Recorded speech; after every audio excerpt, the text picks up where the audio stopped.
Good morning, everybody. Now, the rioting, the looting, and the destruction of government and private property in Seattle has been going on for more than 2 months now. Yet, it took a federal judge to, well, let's look at this headline from the Seattle Times. Federal judge blocks Seattle law banning crowd control weapons as city braces for tumult. Let's take a look. In an emergency hearing Friday night, a federal judge blocked Seattle's new law prohibiting police from using tear gas, blast balls, and similar weapons, even as it was scheduled to go into effect Sunday, and as the city awaits a potentially tumultuous weekend of protests, read riots, with federal agents in the area. U.S. District Judge James Robart granted the request from the federal government to block the new law, which the Seattle Council passed unanimously last month. Really? Seattle, you've had 2 months of rioting and destruction, and you don't want non-lethal weapons used to suppress this rioting? Are you guys well, no, I guess you really are that way. Now, it's not just the Seattle City Council that has gone over the edge into the deep end, down the rabbit hole. Why, it's the Seattle mayor himself. Let's take a look at the next article I have lined up. Here it is. Portland City Mayor condemns feds' indiscriminate use of tear gas despite Portland police using identical tactics. Indeed, they have. And as for indiscriminate, in a way, yes, tear gas is indiscriminate. When you have a crowd of people trying to break into a federal building, and so they don't have to mow them down with weapons, they use things like tear gas, pepper balls, beanbags, and the such to disperse this crowd. They're not aiming at an individual, they're aiming at the entire crowd. So that if in that crowd there are reporters, observers, mayors in that crowd, well, yes, they're going to get an eyeful of tear gas too. So it is indiscriminate in that way, but it's meant to disperse the entire crowd. And if you're a part of that crowd, aren't you actually supporting the riot that's taking place by helping to boost the numbers, helping to shield the people that are actually trying to do damage to this place?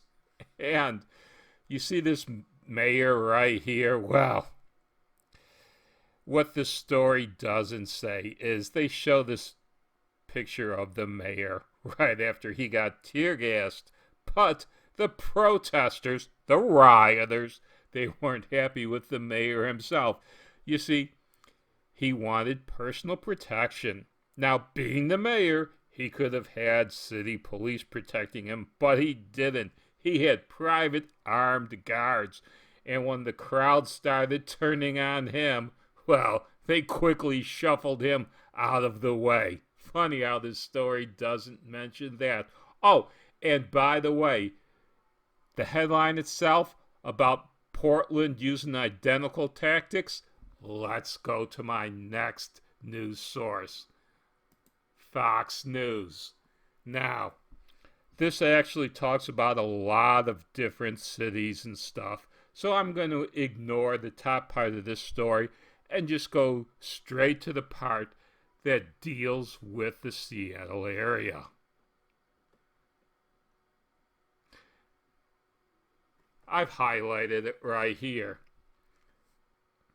In Seattle, taxpayers spent $6.3 million in overtime, $67,478 on riot gear, and $31,172 on pepper spray, flashbangs, and other less than lethal weapons, according to the SPD.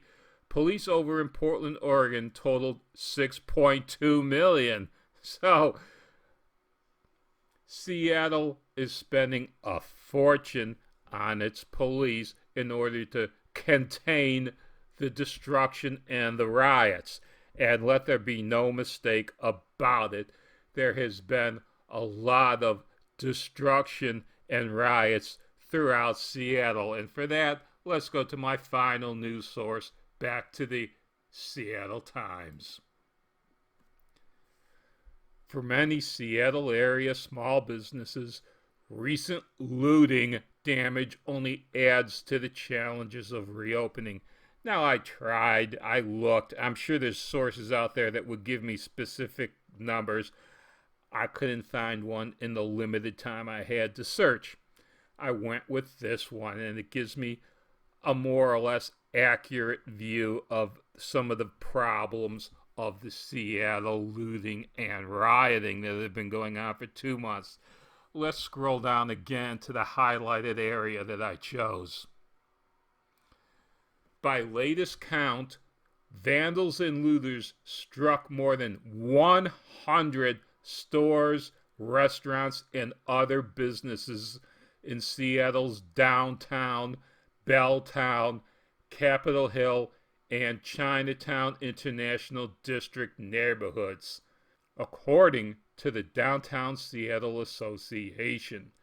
Dozens more were hit on the east side, including 43 in Bellevue Square and neighboring shopping areas, according to a spokesperson for owner Kemper Development. Stores were also damaged in Auburn, Renton, Tacoma, and other Puget area communities. As you can see, there has been widespread rioting and looting, and it doesn't even talk about the destruction of the federal and state buildings that have been going on. Like Munson, many owners of the hardest hit businesses have been quick to voice support for the protests and to recognize the damage was carried out by a small fraction of those on the streets.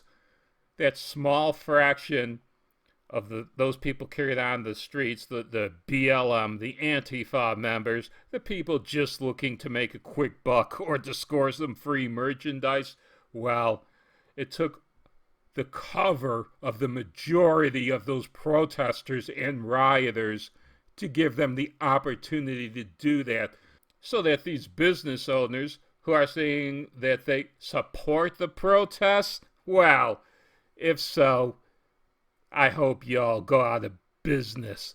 If you're going to support the protesters, the rioters, the looters, the arsonists, after they damage your stores, what kind of Stockholm Syndrome complex are you suffering from right now? I don't even want to know. I don't care. But they also acknowledge that the broken windows and smashed display cases mean waiting even longer to start digging out from months of little or no revenue.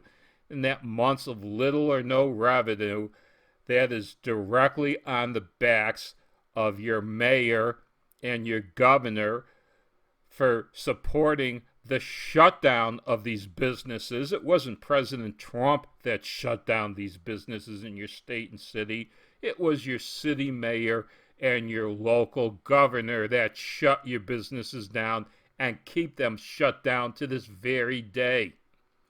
Put blame where it belongs, on your state and local governments, and maybe, just maybe, things will change. Oh, and also, by the way, the damage by the looters, if the city council and the mayor would vote to support the police department to shut down these rioters, I have no doubt that that wouldn't be going on for almost 2 solid months right now. It wouldn't have lasted more than 48 to 72 hours.